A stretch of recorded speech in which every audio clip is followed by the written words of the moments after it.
Salut à tous, bienvenue sur Studio Kalita, la radio de ceux qui aiment Israël.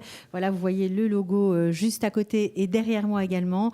Je ne suis pas toute seule aujourd'hui pour vous présenter le focus sur la sauce du jour. Je suis avec Samantha Assouli. Bonjour Samantha. Bonjour Cathy, bonjour tout le monde. Voilà, merci d'être venue. Merci. Alors Samantha, je ne sais pas s'il faut encore la présenter, mais c'est l'une des fondatrices du Cœur des Mamans, une association composée de bénévoles qui aide justement les familles, les mamans en particulier, à faire face à leurs difficultés financières, à remplir les frigos, à donner à manger aux enfants d'Israël. On est ravis de vous accueillir. Merci beaucoup. Alors on est vraiment ravis parce que vous faites un travail extraordinaire. Juste quelques chiffres pour commencer. L'association a 5 ans, vous aidez 350 familles pendant les fêtes, vous aidez 130 familles tous les mois environ. Ça fait plus de 1000 enfants dont vous vous occupez. C'est des chiffres astronomiques. Ouais, c'est des chiffres astronomiques comme tu dis et on ne sait pas d'où ça vient. On ne sait pas d'où ça vient. Alors, vous êtes plus de 60 bénévoles. On parlera aujourd'hui du travail des bénévoles parce que c'est le fer de lance, on va dire, de votre association. Exactement. Alors, comment tout ça a commencé et pourquoi ? C'est un simple hasard. Moi, personnellement, jamais de ma vie, j'aurais pensé une seconde faire du chesed ou rentrer dans une association. J'étais déjà assez occupée, on va dire. Et toutes les filles qui ont fondé cette association étaient aussi des mamans avec une famille, des enfants, un travail, etc. Et en fait, il y a juste eu un appel sur Facebook pour une famille en grande difficulté. Et c'était une famille dans une situation très précaire. Une famille francophone ? Non, ce n'était pas une famille francophone, c'était une famille de Jérusalem et qui a fait... suite à un accouchement, une septicémie qui a dû être amputée, etc. Bon, c'est une lourde histoire. Une histoire assez compliquée. Et les enfants étaient dans une situation vraiment difficile. Ils ne mangeaient plus, ils ne se lavaient plus parce qu'il n'y avait pas d'eau.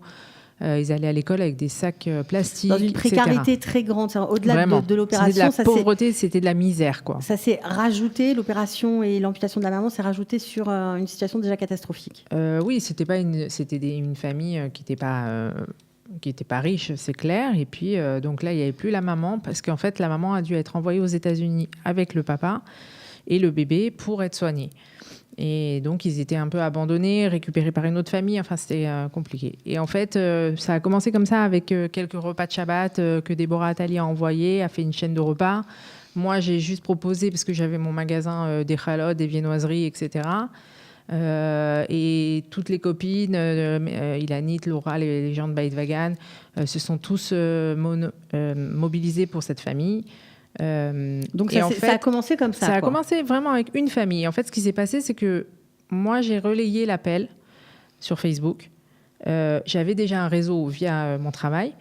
J'ai relayé l'appel et en fait, le message a fait un buzz et il a été partagé. Et en 2 semaines, on a récolté une tonne de choses. Alors, évidemment, vous avez récolté des dons en argent, en nourriture, en habits.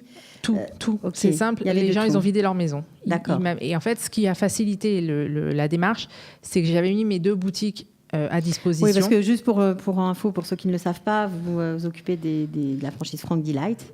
Et donc, vous aviez peut-être un hangar ou un endroit Non, j'avais une boutique à Givat Shaul et une boutique à Talpiot. Donc, c'est les 2 extrêmes de Jérusalem. Donc, c'était beaucoup plus facile pour les gens de venir amener dans ces magasins que de téléphoner à quelqu'un, attends, non, je peux pas, ah non, j'ai les enfants, etc. Donc les gens, ils venaient directement au magasin. En plus, il y avait le supermarché en face, donc ça facilitait. C'était pratique. Ils venaient avec les caddies, les couches, le lait maternel, les cartables, on a tout vu. Et en fait, tous les jours, donc les bénévoles ont commencé à nous rejoindre au fur et à mesure. C'était comme ça, c'était spontané en fait. C'était complètement spontané. Et en fait, tous les jours, il y avait 2-3 voitures remplies qui partaient vers cette famille. Et au bout d'un moment, la famille, elle a tellement reçu, elle nous a dit stop, on ne peut pas passer de 0 chaussures à 10 paires de chaussures par enfant. Ouais. On n'arrive même plus à déballer. Donc, on a stocké. Et on s'est dit, qu'est-ce qu'on va faire de tout ça ? Et c'est au fur et à mesure, on a entendu que cette famille-là avait besoin. Cette famille-là, là, Dafka, ça a commencé avec des francophones. Il y a beaucoup de francophones dans la précarité en Israël. Il y en a de plus en plus, malheureusement. Il n'y en avait pas autant il y a 5 ans. Et là, ces 2 dernières années, ça ne fait que s'aggraver. Et ça veut dire quoi? Des Olim Pradashim? Ouais, des Olim Pradashim ou des anciens. Faut comprendre que la vie en Israël, elle n'est pas simple économiquement parlant. Et quand on vient en Israël, je crois que la plus grande difficulté, c'est de s'adapter à ça. C'est-à-dire que la vie qu'on avait en France et la vie qu'on a ici, il y a vraiment une remise à niveau à faire. Il y a des choses à... comment on peut dire ça? Aménager, modifier. À modifier, mais à abandonner parce que c'est pas pareil. Je veux dire, les salaires sont pas les mêmes, les loyers. Malheureusement, en Israël, et ces 2 dernières années, c'est pour ça que je dis ça, la nourriture a extrêmement augmenté dans les supermarchés. Je veux dire, le caddie, c'est plus le même qu'il y a 5 ans. Donc la nourriture a extrêmement augmenté, les loyers ont flambé, mais les salaires, ils ne bougent pas tellement. Donc, à un moment donné, je veux dire, en Israël, c'est pratiquement impossible d'avoir qu'un seul salaire. Il faut que la maman travaille, sinon on ne s'en sort pas. Il y a beaucoup de choses qui sont différentes de la France. En Israël, on ne prend pas 2 semaines, 3 semaines de vacances, c'est rare. Ça ne veut pas dire qu'on est moins heureux, mais disons que les choses... Non, pas du tout, ça n'a rien à voir. Mais il faut s'adapter. C'est pas la même vie qu'en France, quoi, tout simplement. Donc parfois, quand certains arrivent, ils ne sont pas préparés. Ils vivent encore sur leur rythme d'avant. Sur le rythme d'avant. Et en fait, ils s'en font... En plus, il y a le problème ici des tachloumim, des crédits. À la banque, dès que vous avez un petit souci, on vous dit « Allez, prends un petit crédit, ça va rien te coûter, etc. » Et j'ai beaucoup de familles qui se retrouvent endettées et ils n'arrivent plus du tout à sortir la tête de l'eau. Alors revenons un peu au début. Donc vous avez récupéré beaucoup, on va dire, de denrées à tous les niveaux. Vous les avez entreposées. Vous avez commencé à distribuer un peu à droite à gauche. Vous avez fait les courses aussi. Le tout début, on disait aux parents, on disait aux gens sur Facebook, etc. Quand vous faites vos courses, vous mettez un paquet de pâtes, un paquet de farine pour nous, et vous nous le déposez. Ça a démarré comme ça. Et ça a fonctionné, parce que pour les gens, c'était pas grand-chose, mais pour certaines familles, c'était énorme. Ok. Alors, vous vous êtes retrouvés quand même à un moment à faire aussi, vous, des courses. Alors, on faisait les courses. Alors, qu'est-ce que ça devait être au début, quand on faisait les courses, on avait, on va dire, 10 familles, pas plus. Mais ça fait quand même beaucoup d'Icadi. Mais voilà, mais on sait toujours, en fait, le cœur des mamans, je crois, par rapport aux autres associations ou par rapport à ce que donne la Revacha en Israël, nous, on a essayé vraiment de donner un vrai plein aux familles et pas un paquet de pâtes, un paquet de farine. On essayait vraiment de donner un maximum. Et donc, quand on faisait les courses, on se retrouvait avec des montagnes et des montagnes de denrées alimentaires, de denrées qu'il fallait porter, qu'il fallait lever, qu'il fallait venir chercher, etc. C'était très compliqué. Et on a eu la chance que les gens nous ont fait confiance et nous ont apporté des dons en argent. Donc, au lieu de vous donner des denrées, finalement, à un moment, ils vous ont donné de l'argent. Ils nous ont donné de l'argent. Alors, ce qu'il faut préciser dans votre association et qui est absolument extraordinaire et rare, c'est que vous n'avez aucun frais de fonctionnement. Exact. Vous n'avez aucun salaire, vous ne payez pas de salaire, vous n'avez pas de charge, ni d'entrepôt, ni de hangar. Tout est fait grâce aux bénévoles. C'est carrément un système tout à fait impensable. C'est pas facile à tenir.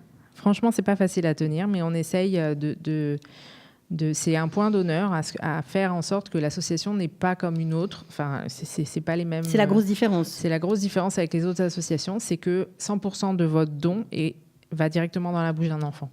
Donc, quand vous donnez 100 shekels, vous êtes sûr que 100 shekels ira à une famille. Et pour ça, c'est le travail des bénévoles, parce que c'est eux qui font tout le boulot. Et on fait ça sur notre temps. Donc, Alors, c'est formidable. On va y revenir parce que je voudrais qu'on explique un peu ce que c'est qu'être bénévole. Ça fait rêver beaucoup de femmes et d'hommes aussi, mais concrètement, quelle est la réalité des bénévoles? Ça mérite vraiment d'y revenir parce que franchement, ils font tous un travail extraordinaire. Mais je voudrais revenir au début. Donc, lorsque vous avez vu que vous commenciez à avoir vraiment des caddies énormes et que c'était plus possible, vous avez pensé à acheter des cartes prépayées, des cartes alimentaires à distribuer aux familles. Alors, je crois que dans cette aventure, vous avez été aidé par la mairie de Jérusalem tout de suite. Vous avez été aidé par Itorerut au début et puis il n'y a pas si longtemps par Meir Torjman. Donc, ils sont tous derrière vous, derrière les francophones, ils vous soutiennent, ils apprécient votre travail? Oui. Non, on a été aidés vraiment par beaucoup de gens. Et en fait, Rami Levy est extrêmement sollicité. Donc, nous, on achète des cartes chez Rami Levy et maintenant aussi chez Ocheran, depuis qu'il existe, pour permettre aux familles. C'est un vrai choix qu'on a fait. C'est pour nous la meilleure des solutions pour plusieurs raisons. Parce que d'abord, à nous, ça nous évite de faire des cartons, de lever, etc. Puisqu'on n'est que des mamans, on n'a pas de papa pour lever, etc. Donc, ça nous facilite la tâche. Et surtout, pour nous, c'est un vrai chesed. Pourquoi ? Parce que quand on donne une carte à une famille où il y a 500, 1000 shekels dessus, elle va faire ses courses comme tout le monde, dans la plus grande dignité. Personne ne saura jamais dans quelle situation elle se trouve. Et en plus de ça, ça leur permet d'acheter surtout les produits frais, parce que dans un colis, on ne peut pas tellement mettre de lait, de viande, etc. C'est une structure. Alors après, il faut des frigidaires et des là, pour le entrepôts, coup, etc. ça facilite les choses. Donc, ça facilite pour nous. Donc, je veux dire, ce qu'ils ont besoin en priorité, c'est le lait, le pain, la viande, les légumes. Donc, voilà. Donc, eux, ça leur permet d'acheter tout ça. Et en plus de ça, souvent, il y a des petits...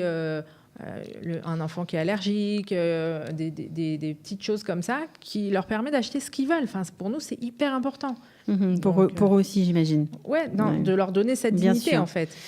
Et donc, il y a un tableau chez Rami Levy avec des pourcentages de réduction, etc. Et donc, on a une réduction en fonction du nombre de cartes qu'on achète. Et au Hachem, Ofer Berkovitch et sa femme, en fait, qui est française, qui me suivait sur Facebook et tout, a eu vent de ce qu'on faisait. Ils nous ont appelés très gentiment. Ils nous ont proposé de vous aider à obtenir une réduction supplémentaire. Exactement. Et c'est pas négligeable. Non, c'est sûr. Ensuite, voilà. Et après, Meir Torjman aussi est intervenu et pour nous permettre d'avoir cette réduction tous les mois, parce que c'est pas non plus donné à tout le monde. De façon permanente, on va dire. Voilà. En tout cas pour cette année. Et c'est énorme. C'est énorme. Alors justement, juste quelques chiffres encore. Vous avez fait une récolte à Pessar de 400 000 shekels. Tout a été distribué. Vous avez aidé des centaines de familles à passer les fêtes dignement. Mais tout ça, ça ne se fait pas tout seul. On a parlé au début de 60 bénévoles, mais quel est leur travail ? Qu'est-ce qu'elles font exactement ? Alors, c'est marrant que tu me dises ça, parce qu'en fait... Parce que quand on vous voit comme ça, on a l'impression que vous rigolez beaucoup, mais je crois que vous travaillez beaucoup aussi. Je vais te dire une chose. Je crois que notre premier bénévole, c'est Hachem. Pourquoi je te dis ça ? Parce que quand on voit ce qui se passe au cœur des mamans, on réalise clairement que c'est pas rationnel. C'est pas rationnel. On a fait un gala un mois avant la campagne de Pessar. Et donc, quand on a récolté pour Pessar, on s'est dit, bon, les gens, ils ont déjà donné un petit peu au gala. Est-ce qu'ils vont redonner à Pessar, etc. Et finalement, ils ont redonné. Alors... Je veux juste préciser un truc, c'est que là, en ce moment, on nous dit des fois, mais vous avez eu beaucoup d'argent, mais pourquoi là maintenant, par exemple, on essaye de récolter un peu de couches et de maternat pour les familles, mais comment ça se fait que vous redemandez encore et encore ? Alors, vraiment, je peux vous garantir que les 100 000 euros qu'on a récoltés à Pessar ont été distribués à Pessar. C'est-à-dire qu'à Pessar, nous, encore une fois, comme je l'ai dit tout à l'heure, on ne donne pas 100 ou 200 shekels par famille. On donne de quoi faire un plein. C'est-à-dire qu'à Pessar et à Rosh Hashanah, on double ce qu'on donne dans l'année et on donne des sommes qui vont de 800 shekels à 1500 shekels par famille. Je ne sais pas si vous avez fait les courses de Pessar, mais c'est impossible de faire moins que 800 shekels un caddie, quoi. Et avec 2 enfants, on va dire. Il y a des familles qui ont beaucoup d'enfants. Donc, vraiment, on essaye de leur faire tenir ce plein. Donc le message est passé, la récolte de Pessar est terminée, est dépensée et bien utilisée. Donc, forcément, il y a la suite. La vie continue et il faut continuer à apporter des couches, du lait, à manger à la maison. Alors, ces bénévoles, justement, comment ça se passe ? Qu'est-ce qu'elles font au quotidien ? Alors, je crois qu'il y en avait dans toutes les villes, d'abord. Il y a un avant et un après, on va dire, de cette année. Mais... en fait, oui, il y a des bénévoles dans chaque ville. Et en fait, ce qui est drôle, c'est que voilà, les gens, comme vous dites, ils nous ont vus avec une bonne ambiance, on a rigolé, on a préparé ce gala, c'était super, etc. Donc ça a donné envie de vous rejoindre. Exactement. Donc tous les jours, j'ai des messages de mamans qui veulent participer et ça me touche énormément. Et on voit que le besoin de donner est réel. Elles ont envie de participer, elles ont envie d'aider, elles voient les résultats, elles voient les histoires qu'il y a au cœur des mamans, les petits miracles, tout au jour le jour. Le seul truc, donc j'essaye de leur faire comprendre que d'être bénévole au cœur des mamans, c'est vrai que c'est sympathique parce qu'on est des filles super sympas et on s'éclate et on rigole et c'est vrai.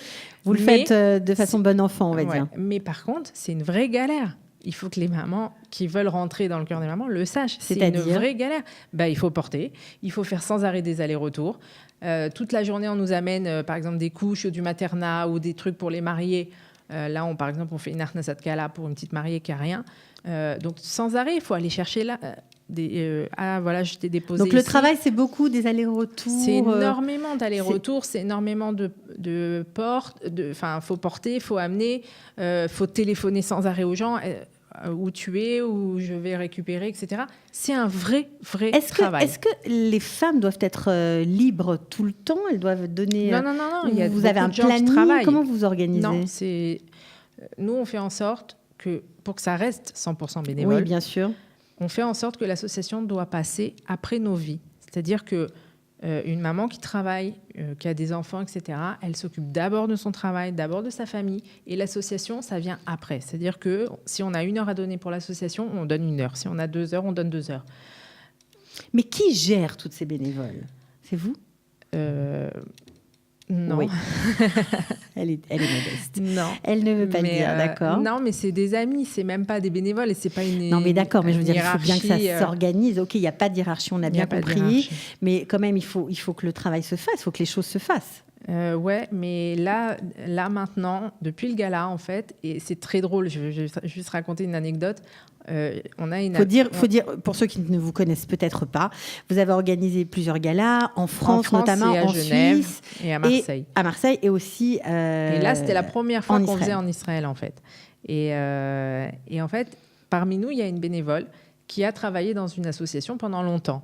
Et donc, elle connaît un petit peu ce milieu-là. Et elle me racontait que quand elle est venue au gala et qu'elle a vu 40 filles avant 8 heures, quoi. On était là quelques heures avant pour préparer. Elle a vu ces 40 filles qui travaillaient donc, pour l'organisation du gala dans la salle. Et une qui donnait des ordres, l'autre qui écoutait, l'autre qui faisait ça. Et elle m'a dit, Sam, j'étais sûre que dans les 10 minutes qui suivaient, ça allait être la guerre mondiale. Parce que faire travailler... comme ça, 40 nanas. Sans hiérarchie. Sans qui est... elle m'a parlé comme ça, elle m'a dit ça, etc. Mais voilà, c'est ça le cœur des mamans. C'est qu'il n'y a pas d'ego. On est là pour faire manger des enfants. Et c'est notre seule préoccupation. Il n'y a pas de bagarre, il n'y a pas de dispute. C'est vraiment... et c'est incroyable. Et encore une fois, ce matin, je parlais avec les filles. Elle me dit, mais tu te rends compte, on a un WhatsApp avec toutes les filles. Et ça se passe à merveille, on rigole.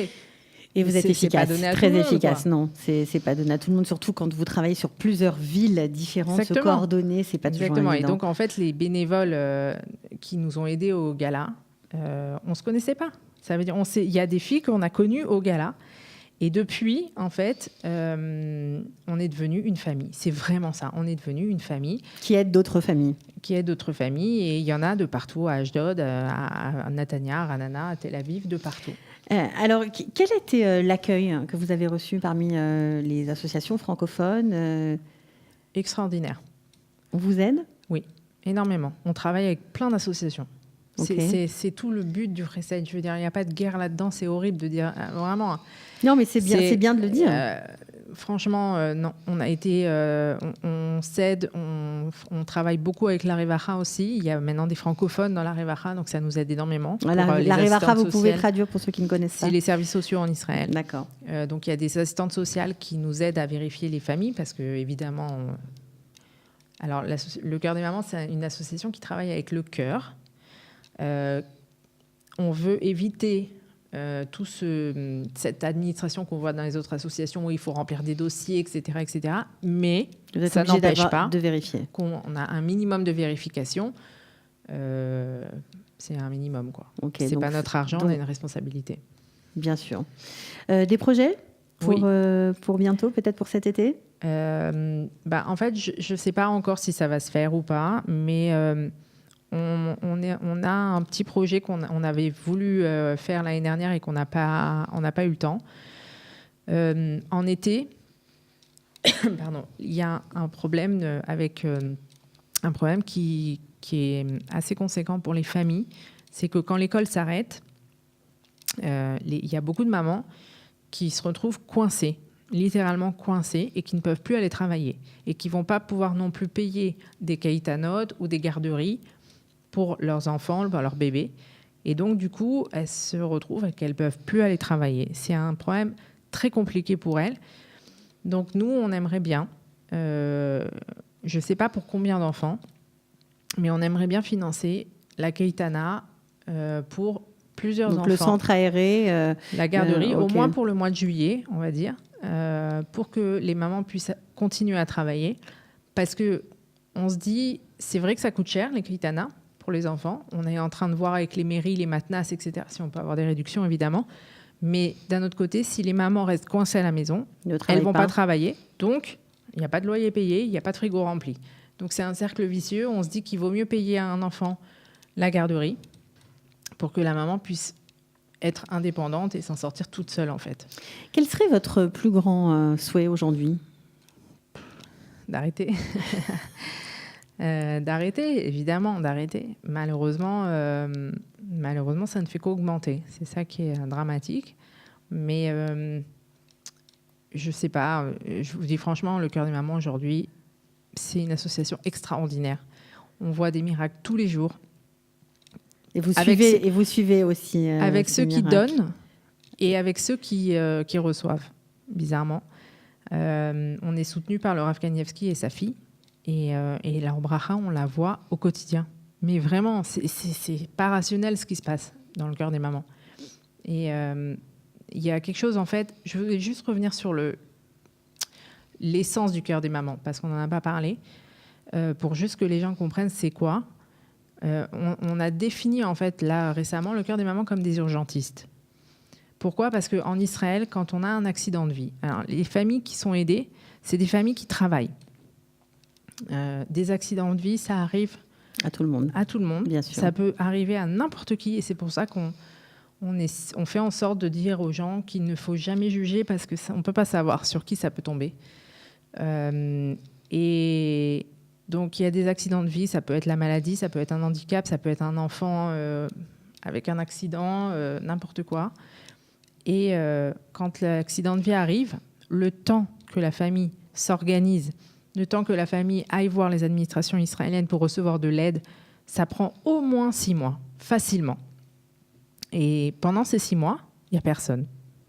Donc, nous, on est là. Pour prendre le relais. On est là pour prendre le relais, pour juste maintenir cette pour gérer famille. L'urgence. C'est vraiment ça. On est des urgentistes parce qu'on est là pendant une période de 6 mois. L'aide, elle est ponctuelle pour qu'ils puissent remettre le pied à l'étrier et s'en sortir tout seul.